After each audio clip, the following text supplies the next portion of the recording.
Кандайсың? Сүйлей аласыңбы? Атың ким эле? Бекзат. Бекзат, канчадасың? 14. 14-кө чыктыңбы? Сен Индияга экинчи жолу келип аткансың, Ага. Сиз кайсыл жактан болосуз? Мен Жалал Абад областынын Малису шаарынан болом.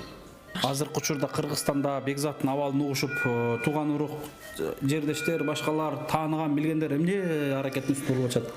Бардыгы жапа-тырмак киришти. Азыр өзүбүздүн айылдагылар, жердештерибиз, тааныгандар, тааныбагандар бардыгы ушул Бекзат үчүн баары жардамдарын берип атышат. Алла ыраазы болсун алардан.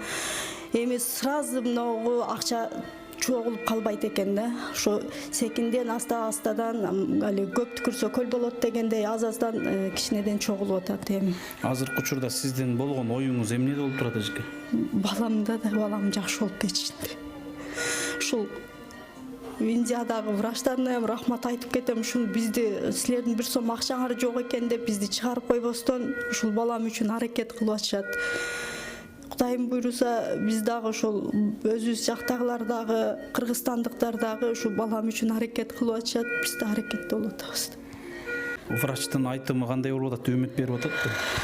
Врачтар 70% үмүт берип атышат. Азыр жашап кетишине. Эгерде каражатың жетишпесе, каражатың болбой калса, эмне болот деп ойлоп турасыз?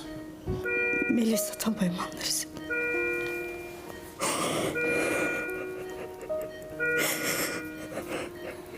Жалпы эл жұрт көрүп турат, бир экөөс кайрылууңузду айтып кетсиңиз. Үйүбүздү дагы сатыкка койгонбуз. Могу президент Садыр Жапаровка дагы, УКМКнын башчысы Ташиевке, Акылбек Жапаровка бул жерден туруп онлайн аркылуу бандай каттарды жөнөттүк. Ошол үйүздү да сатыкка койдук. Эми ошол үйүздү өкмөттүн эсебине алып болсо деле майыл эле, биз ошого деле ыраазы элек таба алабыз. Жакшы болуп кетсе турган жер дагы табылып калат. Түшүнүктүү, аты жөнүңүздү бейжиңиз көрүп. Айсаева Гүлбахар Султанбаевна. Урматтуу Жалал Абад областынын Майлысуу шаарынын Сары Бээ айылынын тургундары жана жалпы жалалабадтыктар жана жалпы кыргызстандыктар бул жалгыз апабызды таштабайлы дейт элем. Бүгүн Индияда жалгыз. Анткени бала үчүн могул жерде тымызың тыпылдап буту жерге тийип тийбейм эмне кылам деп врачтын астында көз жашын өшөрлөгөн. Ошон үчүн мен бул кайрылууну четке какпаңыздар. Сураныч, урматтуу мекендештер. Бекзат, сен негизгиси өзүң мындай үмүттү үзбөшүң керек. Сен бул ооруну сөзсүз жеңем деп гана аракет кылышың керек. Врачтын айткан дарыларды ичип, тамактарды ичип, анан ушу жатканда дайым Кудайдан суран. Аллахым, ушул мага ден соолук берген болсоң, мен өзүңдүн үмүттөрүң үчүн мен кызмат кылам, өзүңдүн диниңе кызмат кылам деп ушундай бир жакшы дуалар менен жаткын, мейлиби? Сен буюрса сөзсүз жакшы болосуң. Болуп турбу? Сен сөзсүз Кыргызстандын бир келечегине жараган уулу болосуң. Бул сыноо укам, кыжалат болбогу, мейлиби? Негизгиси үмүттү үзбөгүн. Баары жакшы болот. Бул күндөр артта калат укам. Мейлиби? Ила баары жакшы болот. Болуп турбу? Кыжалат болбогу. Мына ушундай достор, мекендештер, келиңиздер, эртелетели ушул маселени чечип, өзүбүздүн Индияда ким экенибизди көргөзөлү. Өзүбүздүн кыргыз ким экенин, кыргыз кандай экенин, кыргыз кандай берешен экенин, кыргыз кандай ынтымак экенин, кыргыз кандай жоомарт экенин мына ушул Индияда дагы бир рет көргөзүп, Бекзатты могул жерден алып чыгып кетейли дейт элем. Мына ушундай достор. Окей. Урматтуу мекендештер, жалпы кыргызстандыктар, айкөл, берешен, жоомарт инсандар. Мен ишеним менен мына ушул Фордс клиникасына ушул иштин, ушул Бекзаттын бүгүнкү абалын көргөнү, зыярат кылып жана сиздер менен бөлүшкөнү келип турам. Жана мен ишеним менен сиздерге кайрылып турам. Жалпы кыргызстандыктар, эч кимдин башына мындай сыноону салбасын. Мен азыр бул абалды көрүп, мындай чын айтайын, жүрөгүмө, кабыргама бирөө бычак сайгандай эле уруп атат чындыгында. Анткени эч бир эне балам деп бөтөн эл бөтөн мекенде сыздабасын дейт элем. Баласы алдында баласынын дары-дармегин эмес, мындай айтканда, жеп ичкенде тыйыны калбаптыр да. Болгон тыйынын больницага төлөп коюп $3000. Бирок ушул абал. Азыр бул абалды көргөн ар бир мекендештерим колуңуздардан келишинче кайдыгер карабастан жардам десе эле мындай башкача кабыл албаңыздарчы, суранычы.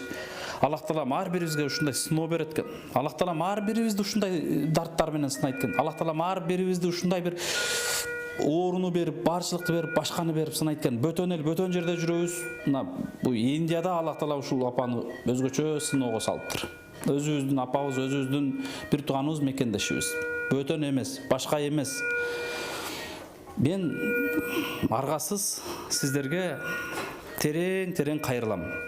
Мен азыр Викас Дуа менен бу баланы карап аткан врач менен дагы сүйлөшүп чыктым.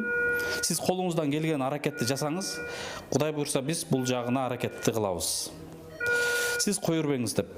Ал врач өзү да айтты, ансыз деле мен бул баланы колумдан келиши, мага финансовый жагы маанилүү эмес, мага ушул баланы сактап калыш маанилүү деп атат. Бирок мен бул больницада билесиң, мен жумушчумун. Менин үстүмдөн дагы директорлор бар. Алар мени заставить этип атат. Сен баланы эмне кой бербей атасың? Же финансовый жетпесе деп ушундай нерсени айтып атыптыр. Ошондуктан мен сиздерге терең кайрылам. Туура, бүгүн бул балага азыркы учурда $35,000 каражат керектелет.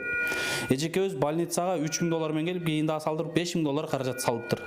Азыркы учурда $30-35,000 расходу менен кошулуп, больницанын өзүнө $30,000 каражат төксө, иншалла ушул бала операциядан чыгар эле. Бирок бул баланы бүгүн эртең операцияга киргизет.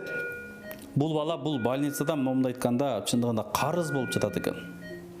Анан акчаң жок деп эле карап отурбастан бүгүн эртең пересадка кылам деп атат врач. Ошон үчүн мен сиздерге терең кайрылам. Туура $30,000 аябай чоң акча. 2 миллиондон ашыгыраак акча болуш керек. Бирок бул 2 миллион акчаны эки эле адам чечип кое турган маселе. Адамдын өмүрүн сактап калабыз, достор. Көптү көрсө көл болот, достор. Көптөшсөк, мол видеону кеминде 10 000 киши көргөн болсо, 5 эле миң киши 500 сом же 1000 сомдон ушул аз мен өздөрүнүн счетторун экран алдына коем. Колдон келиши колдосоңуздар, дароо ушул аманаттар Индияга алдырынып, бул баланы аман эсен биз Индиядан операция кылдырып Кыргызстанга алып кетип калаар элек. Келиңиздерчи, урматтуу мекендештер, урматтуу кыргызстандыктар, урматтуу жоомарттар. Чындыгында момундай абал менен мен кайрылам деп күтпөдүм эле. Туура алып келген 4 бейт абыз мындан дагы оор. Бирок алардын каражатын көтөрүп алып келгенбиз. Бирок бул балдардын эч бир каражаты жок, эч бир маселе жок. Мына бөтөн элде момундай частный больницанын ичинде жатат. Бул дагы сыноо. Бул күндөр да артта калат. Бул күндөр да эртең артта калат. Бирок бул күндөр дагы артта калып, жакшы болгон күндөр келет. Аллах Таалам бардыгыбызга сыноо берет. Мен ишенем, бул Бекзат сөзсүз жакшы болот, иншалла. Бекзаттын астында көп нерсени айткым келбей турат, врачтын айткандарын. Чындыгында үмүт бар, бирок өтө чоң риск бар, достор. Эң негизи эртелетиш керек болуп турат. Кыжалат болбоңуз, сарсан болбоңуз, буйруса баары жакшы болот. Үмүттү үзбөңүз. Эненин дуасы сөзсүз кабыл болот дейт, бала үчүн дайым дуаңызды берип туруңуз, Мейлиби? Силерге да рахмат. Силерден да Алла разы болсун. Ушу биздин үнүбүздү бүтүн кыргызстандыктарга жеткизгениңерге рахмат силерге да. Силерден да Алла разы болсун. Ишиңерге ийгилик. Рахмат эже, урматтуу мекендештер, урматтуу бир туугандар. Момундардын башкы куралы дуа дейт. Дуа кылалычы ушу балага, дуа кылалычы. Ар бир намазыбызда чын жүрөгүбүздөн дуа кылалы иншалла. Аллах Таалам ушул балабызга ушул сыноонун аркасында ден соолук берген болсун, жакшы болуп кеткен болсун, эли журтубузга кызмат кылган өзгөчө эли журтубуздун намысына жараган аалымдардан, салих уулдардан, мекенге кызмат кылган патриот малдардан болсун иншалла. Амин. Жакшы болуп кетсин. Мейли, Бекзат, көрүшөбүз. Мен келип турам, меним,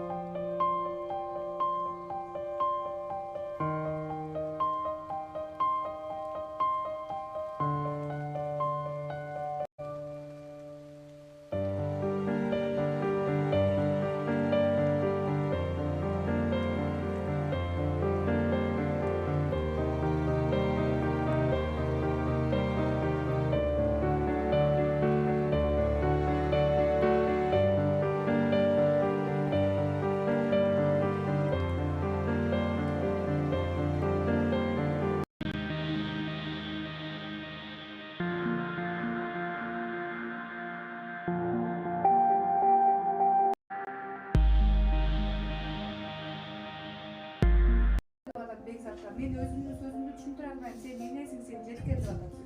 Qancha больница qarz? 35 000 доллар. Hozirgi uchgacha qancha qarzga keldi? Hozirgi uchurga чейин билбейт, бирок общий сумма 35 000 доллар.